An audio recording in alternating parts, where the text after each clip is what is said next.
vinil aqui em São Paulo foi muito importante na década de 90, justamente, pelo menos eu posso falar minha experiência, né? Sim.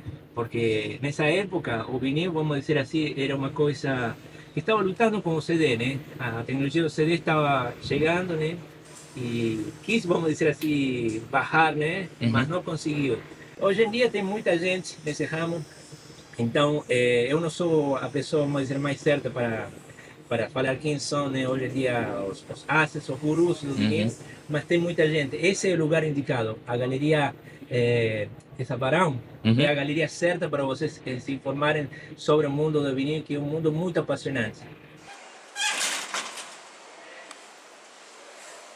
A galeria foi muito glamurosa, anos 70, 80, que era uma galeria de joias, relógios, ouro.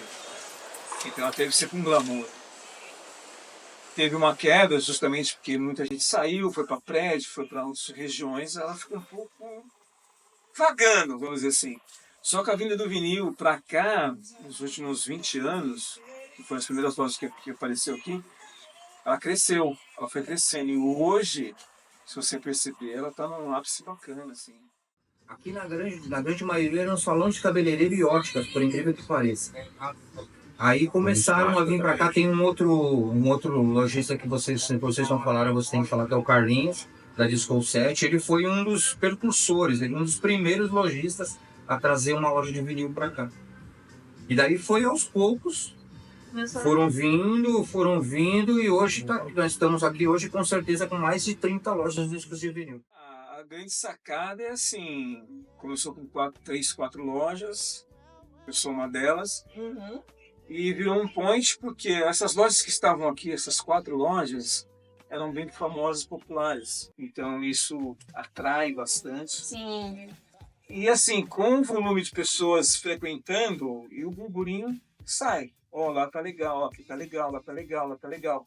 Então a pesquisa, né? A galera vem, olha, puxa, tem um jardim, tem um banco para sentar, puxa, ele é aberto, dá para ver o som, porque as galerias são fechadas. Sim, então ficou assim, uma relação legal da própria arquitetura que assim, né, que atrai as Sim. pessoas, né? Aí você pode trazer seu filho, sua esposa.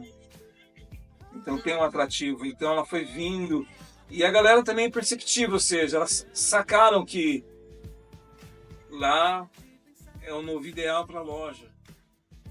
A importância do vinil, para mim, é história. Vinil é história. Se você pegar um disco de vinil, é a mesma coisa que você abrir um livro.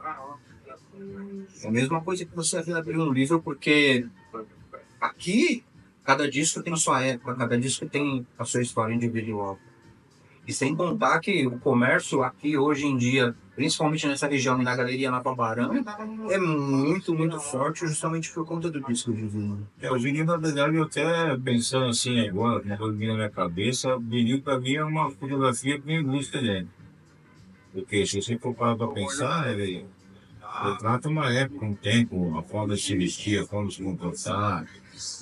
E a diferença de uma foto, né? Você vê, é que você pega o disco e toca. Você escuta, né, essa foto, sim. dizer assim, né? É mais ou menos assim, me veio na cabeça essa ideia maluca agora, entendeu?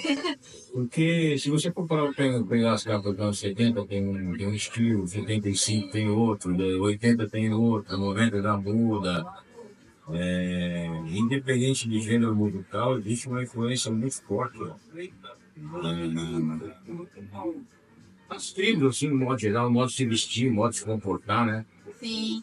Que Tribos, marcou uma artistas, época. digamos assim, que influenciavam pessoas como nós, africanos, entendeu? A clientela que nós temos hoje é uma clientela muito diversificada.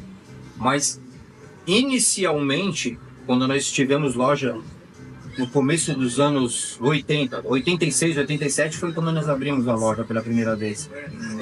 A gente tinha um trabalho com um público diferenciado porque nós trabalhávamos com um segmento de música, que era o funk e soul americano, dos anos 70 e 80, e a música brasileira também, do funk music, chamado assim, dos anos 70 e 80. Então a gente era só o mesmo público, sempre, pouco se renovava. Mas com o passar do tempo, e a gente abrindo o nosso leque para o MPB, para o rock, para o pop, para o rock mais progressivo, pro rock alternativo, hoje o nosso público é totalmente diversificado. Nós mantemos o funk e o soul, mantemos muito clientes daquela época, amigos daquela época, Que continuam que comprando continuam aqui. até hoje comprando com a gente, comigo e com o Gordo. Mas nós temos um público. Essa galeria propicia isso também. Um público alternativo total. Um público que frequenta a galeria na semana é um, e o público que frequenta a galeria no sábado é outro totalmente diferente. É muito, né? Eu tenho clientes de 20 anos, de 30, 25, enfim. Começou com uma modinha, um cult, né, de moda. Ah, esse momento hoje é vinil. Vamos comprar vinil para deixar na estante para ficar bonitinho. Mas ao longo do tempo eles foram vendo que, assim, isso tem valor, isso tem história, e isso vem dos pais deles, que incentivam às vezes, trazem também, isso é importante, sempre tem. E isso ajudou muito, bastante, assim. Então, hoje, clientes de 20, 25, 30 é comum você ver hoje. Que eu acho bacana, assim. Que eu pensei uma vez assim, ah, vai parar em mim e já era. Ela que vai mudando, né? Então, assim, a gente vai. Eu comecei vendendo disco para um tipo de cliente e hoje eu vendo para outro. Uhum. É um público que ficou mais jovem, alguns veio novas pessoas que entraram para esse rolê, que curtiram a ideia. E lá fora o movimento é muito forte, então você vê muita gente jovem entrando nisso, seja para acompanhar os artistas pop de hoje, então, sei lá, vem acompanhar Charlie XCX, que é a artista do momento, seja Sabrina Carpenter, seja Taylor Swift, seja Beyoncé. Não é só a galera que vem comprar que os pais ouviam. Sim. Vem sim uma galera que quer achar esses discos, usados ou novos, mas tem a galera que está ligada com o seu hoje em dia, com o seu contemporâneo. Sim, E que ainda trabalha com vinil, né? Exato. E essa galera, esses artistas que eu menciono, todos eles trabalham. Então eles produzem discos muito bonitos, muito bem feitos, muito bem acabados, assim. Quase que uma disputa entre eles, assim. Tipo, a Beyoncé que faz um disco, a Taylor quer fazer um mais bonito. Aí vira um concurso, né? Daí fica uma disputa entre as bases de fãs e os próprios artistas indiretamente, assim, quem lançou o disco mais legal. Daí fica lá escutando, que a Taylor é colorido, o outro não é. Então fica isso, mas é um negócio legal porque isso movimenta toda uma galera e faz uma galera ser provocada a escutar a música dessa maneira também. Sim, e A continua. pessoa fala que é um saudosismo, mas não é. Para essa galera, para quem de 20 anos está comprando só pop, não tem nada de saudosismo para eles, isso é o presente. Eu acho que o centro nunca vai acabar, sempre vai existir. É que assim, as pessoas, a imprensa às vezes, falam coisas negativas do centro, né? Porque, vamos supor, assalta um lá na Sé, aí fala que tem muito malandro aqui no centro. E às vezes não é isso, entendeu? Então é muito pressionando, falam muito mal do centro, né? Mas tem o lado bom do centro. Tem ótimos restaurantes, tem lugares turísticos bons para passear. Não esteve de forma nenhuma, ele é vivo, só que assim, ele pulsa altos e baixos, né? Então, se você investe, você povoa um determinado espaço com um certo tipo de negócio, ele gera um tipo de acontecimento. Então, a região da República, que é o bairro, na verdade, o bairro chama República.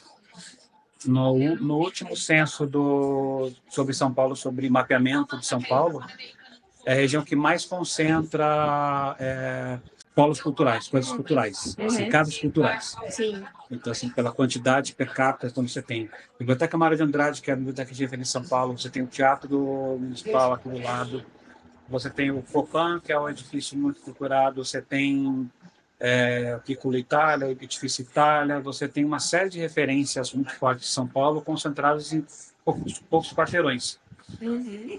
Então, se você povoa isso com coisas culturais legais, com restaurantes bacanas, muito restaurante bacana vindo para cá na República também, espaços como o nosso, Aqui na 7 de Abril você tem uma galeria dedicada à fotografia, mais para lá tem uma galeria dedicada ao colecionismo de brinquedo. Descendo um pouco tem uma galeria só de brechós, você tem o Centro Cultural Olido, você tem a própria Galeria do Rock, que é uma referência no mundo inteiro. Sim. E você tem o próprio Anhangabaú, que se transformou num polo para ter que acontece muita coisa. Então, quando você povoa de coisa bacana, as pessoas vêm frequentar aqui. Existiu um momento aqui que o centro de São Paulo, infelizmente, até por conta do que aconteceu com a Cracolândia, aqui essa região ficou muito frequentada por esse povo que veio da Cracolândia para cá, que eles ficavam centralizados na Helvétia, né?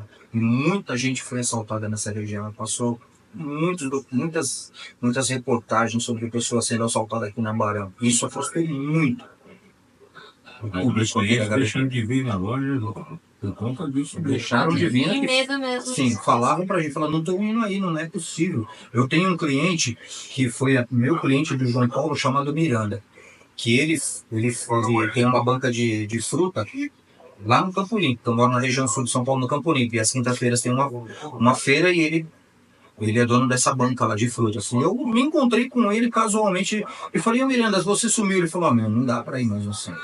Ele já é de idade, tem 70 e poucos anos. Ele falou, imagina eu, um velhinho, assim, vou pro centro, vou tomar um gargalo daquele, como você viu as pessoas tomando, e foram até pessoas mais novas que sofreram isso. Volta pro disco, Então, aí, entendeu? Mas assim, por incrível que pareça, isso passou. E eu acho que se revitalizou.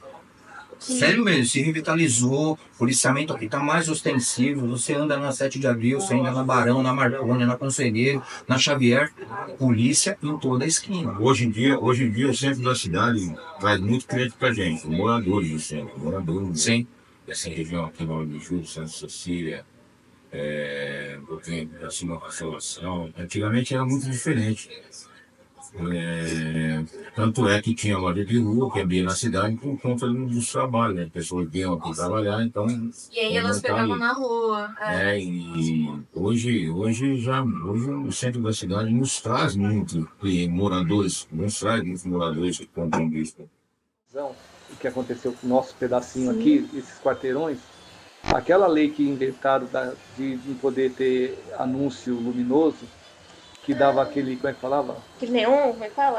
Mas eles falavam que era, esqueci a palavra agora, poluição visual, né? Eles falavam, teve uma lei, Kassab, que proibiu anúncio luminoso. Daí você sai e fica muito escuro. Você vai sair daqui 8 horas da noite, isso aqui está triste, melancólico. É a mesma coisa que você está em Nova York, é aquela beleza que todo mundo vai tirar foto lá da Nasdaq, todas as empresas grandes, Apple, lá, não sei, esqueci o nome da maçã. Uhum. E aqui não tem nada, não tem anunciante nenhum. Apagadaço. Você sai e você fica triste. Eu desde 78 no centro.